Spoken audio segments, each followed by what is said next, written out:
Alright guys, so I have here the YesWelder. As you can see, MIG 205DS, 110 120 volts.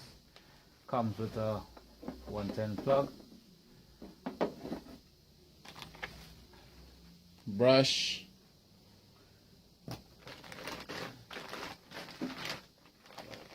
so this is the user manual, and where the flux wire, you make the adjustment for either the flux wire, the metal core wire, the stick holder, electrode for the arc welding, the ground clamp,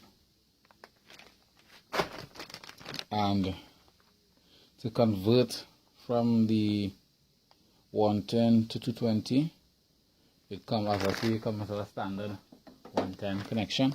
So to go to 220 with this, seeing here a line, this look might be the gas line for the back, all brass fittings, which is good.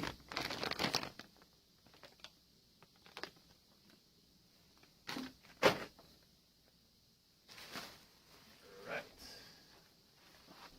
so this is the front of the unit. So I can bring it a little closer for you guys to see.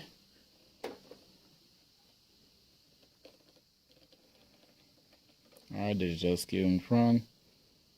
Not scale, but digital meter in front. See all the cores and stuff. Right.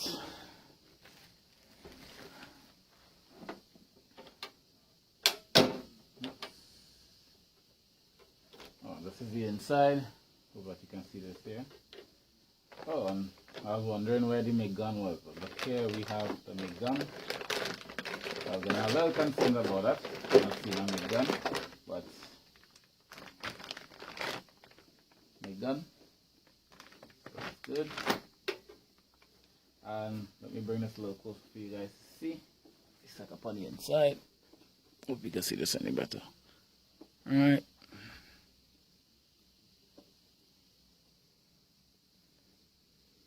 Alright, easy. Got the tightening screws, all these different things inside there. Let me go closer, hope that you can see it a little better. Alright.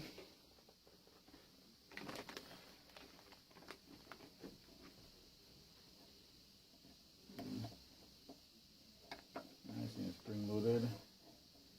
Not sure if this is supposed to be used to take the about the 10-pound screws as well as the 10-pound rolls as well as seems here that it comes standard with the for the 2-pound, which is the smaller diameter, internal diameter roll. When I read the manual, I'll see if there's any particulars in how you will go about making the adjustment so that you could to accommodate the 10-pound rolls. Alright, so that's the inside. Nice, goes nicely. This is the back where the fittings go. Your on and off switch. Alright. And your voltage guides and stuff in the back. The fan.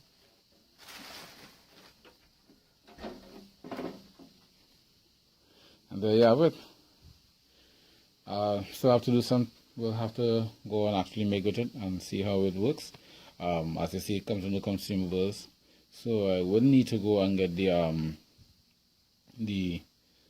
I'll probably try it out first with some flux core wire because I haven't gotten a gas cylinder yet to run either the CO2 or the argon mix. So see how that goes. But that's your unboxing of the YesWelder. Hope you find this helpful.